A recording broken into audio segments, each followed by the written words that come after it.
राजस्थान की सरकार का पुनर्गठन और विस्तार हुआ और बीकानेर इसमें लकी रहा। बीकानेर से कांग्रेस के तीसरे विधायक गोविंद मेघवाल को कैबिनेट मंत्री का दर्जा देते हुए आपदा राहत मंत्रालय दिया गया है।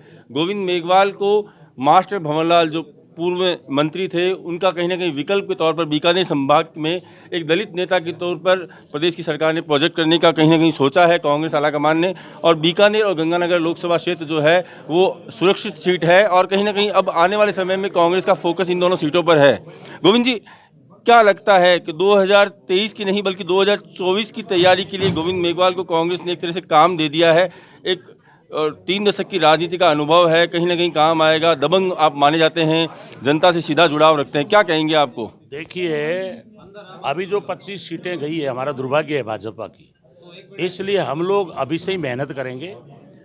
और ये जो झूठ का एक वातावरण बना करके इन्होंने वोट लिया है और अब जो इन्होंने देश के हालात बनाए हैं बदल चुके हैं। अभी आपने उपचुनाव देखा, पूरे देश में भाजपा का सफाया हो रहा है।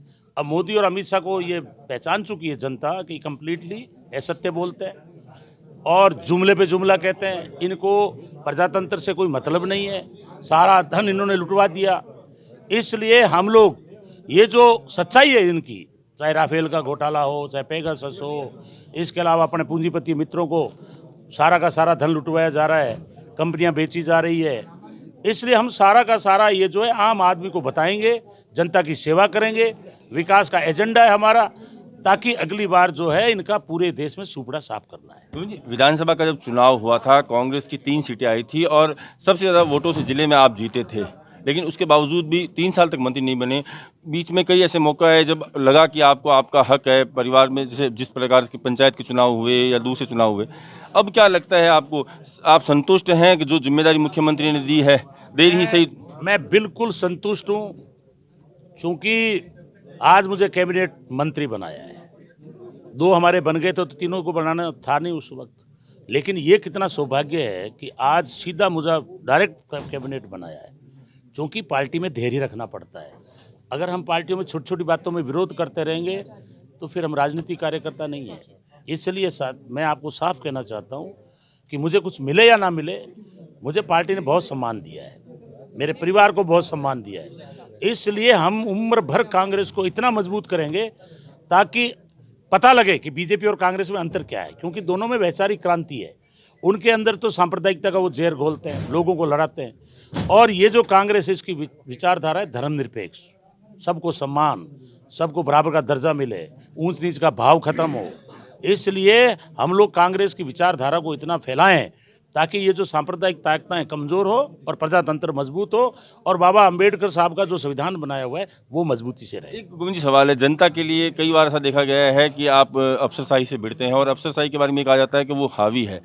अब कई बार ये कहा जाता है कि सरकारी कार्यालयों में चक्कर खूब काटता है लोग, काम नहीं होता, आदमी मिलता नहीं है। अब जिम्मेदारी आपके पास में है तो किस तरह से देखते हैं आम आदमी का काम होगा? मैं बिल्कुल प्रशासन को, वो विभाग मेरे पास है, इनको चुस्त दुरुस्त करेंगे। समय पे आओ, समय पे फाइल निपटाओ।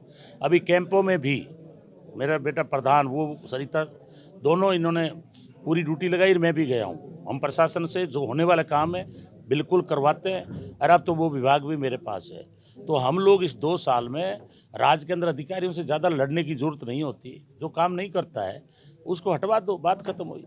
इसलिए हमें अधिकारी भी अच्छे हैं, हम सबसे मिल कर के और विकास का काम करेंगे और ऐसी कोई नौबत नहीं आएगी लड़ने की। वो तो विपक्ष में होते हैं जब आंदोलन करना। गंगानगर और बीकानेर इन दोनों सीटों को लेकर कोई फोकस 2024 के लिए? मेरी ड्यूटी पूरे पश्चिम राजस्थान में जाऊंगा। मुझे जहां लगेगा, मेरी पार्टी आवश्यकता महसूस करेगी, मुझे जहां भेजेगी मैं जाऊंगा। लेकिन इतनी मेहनत करूंगा ताकि ये जो इन्होंने पूरे देश में जो एक गंदा वातावरण बना दिया है, दूषित कर दिया है, इसके लिए पार्टी जहां ड्यूटी लगाएगी वहां जाएंगे और कांग्रेस को जिताएंगे। एक अंतिम सवाल है मेरा, पंचायत जिला परिषद के जो चुनाव हुए उसमें आप के परिवार से जब चुनाव लड़ा और अर्जुन मेघवाल के पुत्र ने चुनाव लड़ा, आप लोग जीते, लेकिन फिर भी आपके भाषण में अर्जुन मेघवाल एक टारगेट पर रहते हैं, क्या कारण है? अर्जुन राम टारगेट का कारण ये है कि 3 बार लोगों ने भेज दिया, दलित का वोट वहाँ सारा का सारा चला गया, और उसके बावजूद भी दलित भी नाराज, किसान भी नाराज, व्यापारी भी नाराज, मीडिया को भी वो पूछते नहीं। तो मैं आपसे पूछना चाहता हूँ कि खाली उनको वहाँ बिठाने के लिए थोड़ी भेजा है, उनकी ड्यूटी है। जैसे मैं हूँ तो मैं आपको पुस्तक दूंगा 3 साल में मैंने क्या क्या काम किए हैं, और अर्जुन राम को मैंने जिला परिषद में एक ही बात पूछता था कि भाई अर्जुन राम जी ने काम किए हैं तो इनको वोट दे दो। उसके आधार पर जनता ने कहा काम तो किए नहीं, हरा दिया। तो मैं तो पार्लियामेंट में यही कहूँगा भाई काम किए तो दे दो। जब प्रजातंत्र में आप काम करते ही नहीं हो, खाली यस मैन बन के हाथ ऊपर नीचे करते हो, मेज बजाते हो संसद में, तो जनता के प्रति आपकी क्या जवाबदेही है। इसलिए और जो मोदी जी ने कबाड़े किए, उल्टे काम किए पूरे देश में, एक भी दिन ये नहीं बोले आपके जो है अर्जुन राम। इसलिए सारे मुद्दे लेकर हम जनता में जाएंगे और बीजेपी को हराएंगे। पहली बार आए हैं कैबिनेट मंत्री बनने के बाद में और कहीं ना कहीं अपनी प्राथमिकताओं की बात की है। साथ ही सरकारी कार्यालयों में कहीं ना कहीं आम आदमी को भटकना नहीं पड़े, उसको लेकर भी प्रशासनिक सुधार विभाग अपने पास होते हुए कहीं ना कहीं बेहतर काम करने की बात कही है। साथ ही 2024 के चुनावों को लेकर भी कहीं ना कहीं बात कही है। बीकानेर से ईटीवी भारत के लिए अरविंद व्यास।